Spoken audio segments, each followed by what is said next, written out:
Hi, welcome to Atrocious Gameplay. Now, a lot of you may be thinking right now, good God, post rotation is this Friday and I don't have any decks lists or deck ideas, or I don't even know what's going to be good.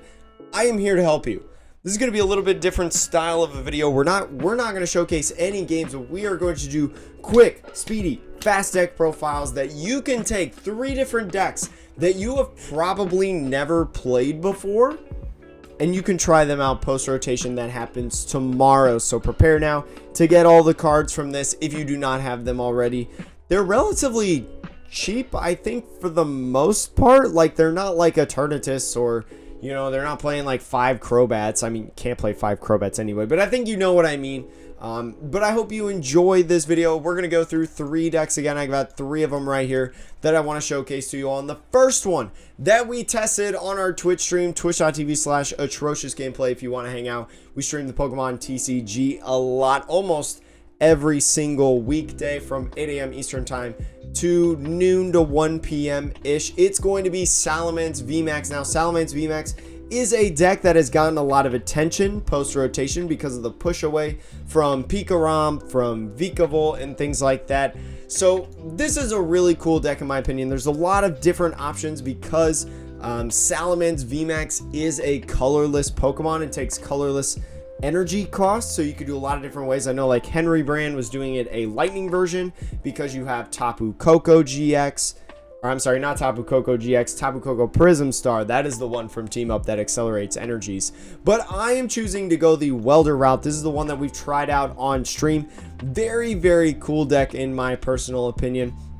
Has a lot of options as well. You look at it, being able to welder and attach the energies. That way you can have a turn 1 attachment on a Salamence, especially if you're going first, and then turn 2, which is the 3rd turn in the game, you can welder 2 energies, attach another one, and boom, you're already down for a max wings for your first attack. What you can also do is you can attach your first turn. Maybe it's a powerful energy, maybe it's a fire energy, I don't know, but maybe you hit into a triple acceleration. Well, boom, then you can welder onto a bench Salamance V, which is very, very nice. So you have that backup attacker. Very, very cool. You are running a little bit of the Jirachi engine, so you have some scoop up nets in there. You also have some switches. I wish I had a 4th switch in here. That might be something that I would change. But anyways, you've got a couple searches for Pokemon, including Great Balls and also Quick Balls. Giratina is something that could be really good, especially when you talk about decks that play special energy, aka Eternatus. Vikavolt, if it's still around, which I've heard some rumblings, could stick around. A Salamance Vmax Mirror that has that powerful energy, you can knock that off. Or even a Psychic energy. Welder Mewtwo has come back into the format, come back in with kind of the push out of Dragapult. People being afraid relatively to play Dragapult. So that could be something that's pretty interesting with the horror energy, the psychic special energy, and a lot of good stuff in here. You have the giant hearts to find your energies. You've also got Pokegears. I wanted to include Pokegears to help try to find your welders because you're not playing any sort of welder recovery. You have your support Pokemon in here, Mallow and Lana, and some really interesting things too from this in my personal opinion. So Salamance Vmax, very, very cool. Could do some setup damage. Something that you could include in your list if you play around with this and maybe you want to, try something different, is you can include a Tool Scrapper, because if you go ahead and go turn 1 Sonic damage, boom, do 40 damage onto, I don't know, ADP and Zacian, your max wings will take a knockout if you get rid of that big charm or something like that, or maybe they don't get a big charm onto that ADP. So very, very cool. We've tried this out a little bit on stream in our little community. We've done some post rotation testing together where I was battling my community members. It was a lot of fun, and it could be really, really good. Now with the max wings, the Pokemon can't use that next turn, so it could be very, very interesting. Again, why I want to include Tool Scrapper. So instead of just trying to go for like a double switch type thing off Jirachi, maybe against that ADP that maybe just Ultra Creation or just whacked into you, you could, instead of just trying to go for that switching maneuvers, you just go Sonic Double after that Tool Scrapper, and boom, you've already taken out all of that good stuff, all those big charms and things like that. So very, very interesting things that you can do with this deck. I think that this is really cool. It may not be tier 1. There's probably definitely better ways to build this. Maybe some other cards that you would want to do. But let me know in the comments what you would want those different cards to be, or maybe what you have found through playing this and any of these decks. Maybe some advice on like, hey Jake, maybe you should do this or maybe you should do that. I'd love to hear your opinions because these are fresh lists. This one I made by myself. Some of the others I made with the community. Some of the others I made with some professional players. But we'll get into that here in a hot second. The next one that I want to show you is one made by Danny Altavilla. For those of you that don't know, he played this deck in the Hexer tournament on Monday. Very, very cool deck if you did not see it. And also I got to talk to him because he's a part of our Twitch chat. He is a part of our Twitch community, a wonderful group of people, and he was giving me advice on like maybe things that I should do differently with the deck and some changes that need to be made based on that Hexer tournament. And that, if you do not know, is Intellion and Lord Healing, Omastar in this deck. Now, Intellion Vmax has gotten a lot of attention from a lot of people. Now, again, the same reason as Salamance, that Lightning has kind of been pushed out of the format for the most part. So, Intellion Vmax, if you do not know, has the ability to be super oppressive with Hydro Snipe, also comboing with the Team Yell Grunt, the Crushing Hammers, also Omastar, not even gonna lie. So you could be super oppressive, and Wondrous Labyrinth is also one that you could do. So a lot of different options to kind of stall out your opponent and to give you as much time, because you're not running a Frostmoth build, accelerating those energies. You got to do them one per turn, and you only need 2 energies to use a Hydro Snipe. And let me tell you what I found to be very, very good, especially against like ADP decks or things like that. Max Bullet, especially if you can stall enough time with like Wondrous Labyrinth, Crushing Hammers, Team Yell Grunts, you can stall them out pretty well, maybe to push back 1 or 2 turns that Ultimate Ray.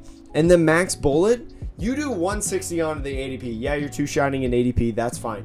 You hit that Max Bullet on that ADP. You do 60 damage to a Zacian. What if that Zacian comes up? Or what if you gust up that Zacian with the boss's orders? If you use Max Bullet for 160, that equals 220, assuming that it doesn't have a big charm. You take that KO, which is huge. So a lot of different shenanigans that you can do with this deck. I think it's very cool. I think it's very exciting. I definitely want to play around more with this. I think that the 1-of Capacious Bucket is fine. Y'all know me, I don't like a lot of 1-ofs, but I think this one is pretty okay because I never really had trouble finding my energies, to be honest. And then greens is very easy to find the Capacious Bucket. So a lot of different options, again, that you can do with this list. I've had a lot of fun with it, had a lot of fun talking to Danny about this list, and I can't wait to see where it goes. So if you like what you're seeing, before we move on to the 3rd deck profile, the final one, make sure to like, comment, subscribe, all that good jazz. We do deck profiles Tuesday, Thursday, Saturday, or maybe not even deck profiles, just any video related to the Pokemon trading card game. A lot of them are deck profiles, and especially now on Saturday, once rotation actually happens, I'll be doing a lot more deck profiles, especially of that post rotation, so be on the lookout for that. I have a lot of other decks in here, kind of zooming through these that are not part of these 3. I wanted these 3 to be generally like new decks that you could play. A lot of these, so you look at this one right here, well, this one is a little bit different, but we have a lot of posts in here of decks that you've probably seen before, so didn't want to cover those. But this last one, it's an archetype that is been around, but it's built in such a way, in much more flexibility, that I wanted to include it in this, and that is a metal box utilizing Luke Metal's Ashen, a deck that a lot of people were playing during the Atlas Pog Championships with the introduction of Darkness Ablaze. Now with post rotation, very, very cool. So you look at it, one of the cards that I'm super excited about, actually, that I found to be actually pretty good, is Galarian Stunfisk V. With that metal skin, getting 20 HP for each metal energy attached to it. You can get a heckin' lot of energies with the Metal Saucer, the Turbo Patch, just attaching per turn, and with the Metal Goggles, whew, it could be really hard for a Eternatus Vmax to knock you out, especially with the metal goggles. They can't use those zigzagoon shenanigans that they do. But aside from the full metal wall and the brave blade that you already know, you also play a couple different things like Zamazenta V was played in a lot of Luke metal decks. Duraludon used to counter kind of Decidui that would come in. But Mawile GX, a card that has kind of come back, was shown a little bit in some ADP Zacian decks, also some Luke metal decks, utilizing that captivating wink. So maybe you can go chase something off that boss's orders, maybe hit a Dedenne, or maybe trying to hit a Crobat or something like that through the Zacian V. And then also Scizor V. A lot of you may be thinking, Jake, why the heck do you have Scizor V? This Scizor V is pretty nice for Eternatus or any other Pokemon that plays special energies or tools with that hack off. It's only 1 energy, does a good kind of set, you know, a little bit of 30 damage. Very, very nice. I found it to be very, very useful. There's a lot of different things that you can do with this deck, a lot of different changes that you can make.